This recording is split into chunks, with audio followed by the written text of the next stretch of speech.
Nothing much seems to be happening there, does it? Okay, let's step forward a little bit then. See what's happening there. He's taking some fire, is he? Or he's under fire. Okay, let's get them all moving forward a bit. We'll limber these up. And I'll limber... Oh, they already limbered. No, they're not. It's one of the problems with artillery. If you click on one and then straight on another, it thinks that whatever formation you had on your first one is the same as the formation that you have on your second one. So you sometimes have to click and then unclick it. Okay. So, I've got those in position, or rather ready to move. I think I have, yes. And we'll sort of inch forward a little bit and see what happens.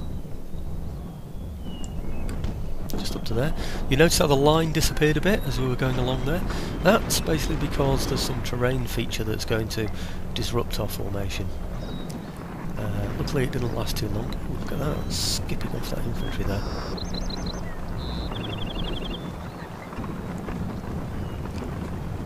Not a lot I can do about his artillery fire. I could engage him with a mortar, of course.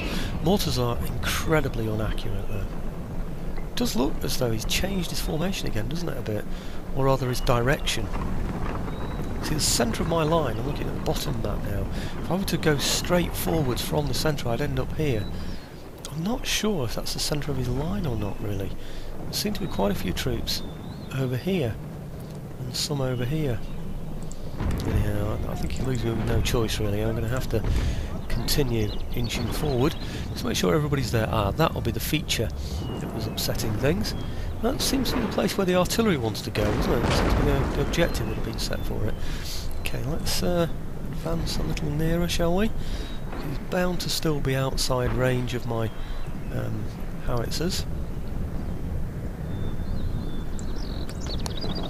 Should be near enough, I would have thought.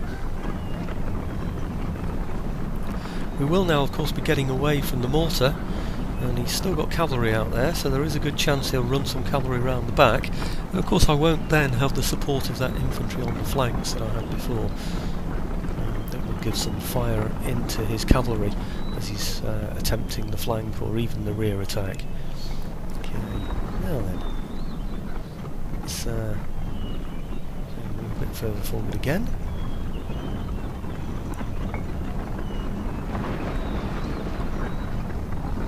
What's this one?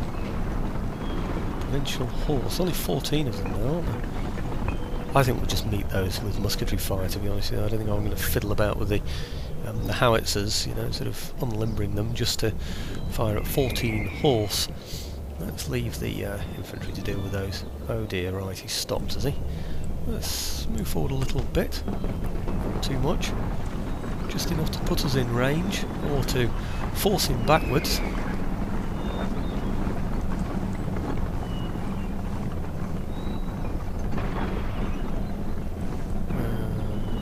Again, I think.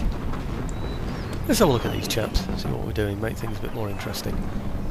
Right, oh dear, he's got to have a look at his dead colleagues, I think, isn't he? Comrades, or colleagues. It's no business of running here, is it? Right. Closer and closer. Mortar's still firing away there, being able to engage him wherever he is. And still, he doesn't want to play ball. Let's get even closer. Ah, now then, there's a terrain feature here. See that? So just here, my troops are going to become disrupted. Let's hope it's only one or two of them. May well be the whole line, but we shall find out. Now, the idea is, of course, is to get near enough to be able to engage him with those 24-pounder howitzers. I know I'm taking after... Look at that one. That looked nasty, didn't it? It's only a ball, though, so what it does is it tends to sort of rip through the ranks, but it only takes out one file. You see the file it's taken out there? That's the beauty of Empire Total War, isn't it? How it shows things like that. Absolutely brilliant. Okay. Now, sorry about this big panoramic view that I'm using at the moment, but I'm having to use that because I'm trying to judge where my howitzers will be able to have their best effect. I don't want to get into range of his guns so that he can fire grape shot at me, of course. I think at the end of this one I'll unlimber the howitzers, and I think we ought then just to be in range. Not 100% certain. You might think about counter battery fire, you might think that firing my mortars at his guns would be helpful, but they really are hopelessly inaccurate, these mortars. When they hit, they really do give some really good casualties. In fact, you know, they call it Murphy's Law, don't they? But the time that it's most likely to hit is the time when he's actually in contact with my own men. It's a darn nuisance. Right, okay, let's see if we can hit him there.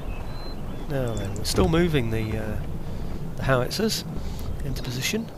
I'm wondering, it's quite hard to assess it. One of the things that would be nice, we'd have a kind of rangefinder, you know, as the limbers are moving along, so that I can judge where my artillery can have its best effect. But no, I think I am going to go a little bit closer though. One thing that's bothering me is the fact that the battle line is in two, his battle line is in two. He's got a potential flanking manoeuvre over here. I'm hoping they're all just artillery. Now there's some horse there, isn't there?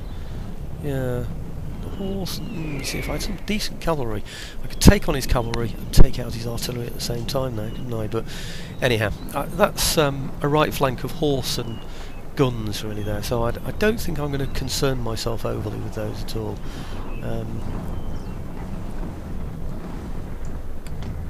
I said I'd only do one more forward, didn't I? I lied. Okay.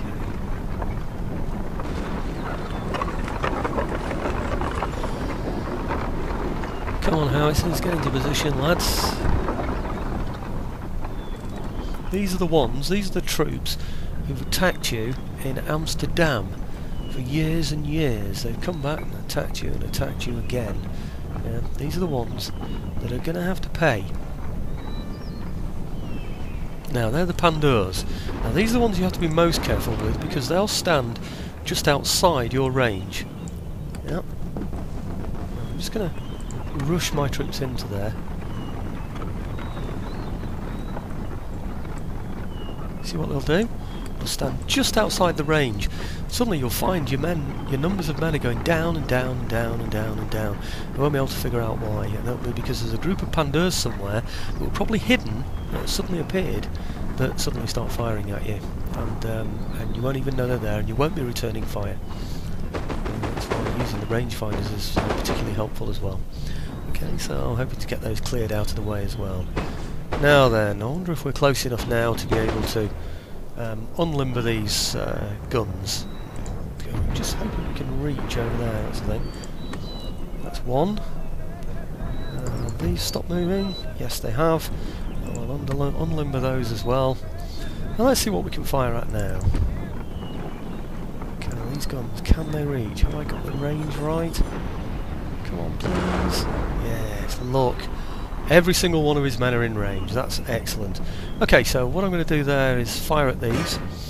I don't expect... Oh yeah, just slightly out of range there because we're firing at the wrong targets, but let's fire at something else. What should we fire at these, shall we? See if we can provoke these.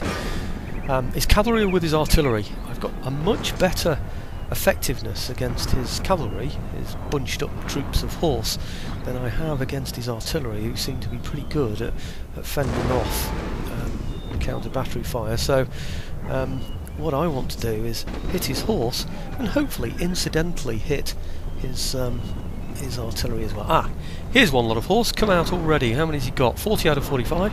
Yes, he's been hit by my artillery, which is exactly what I wanted to happen. Yep, plenty of hits going in there from the musketry. Will he actually get through? Don't think he will. Oh, he's still running. Still running. Nope, routing now. Excellent. That's the perfect result. That's what artillery should be used for provoking the enemy into attacks that he would not normally want to be making. Okay, so I think we'll do the same. Oh dear, what's he got here? He's got through. Routing. Oh, that's good. Managed to get in there, didn't you? See, he's going straight for the mortars here.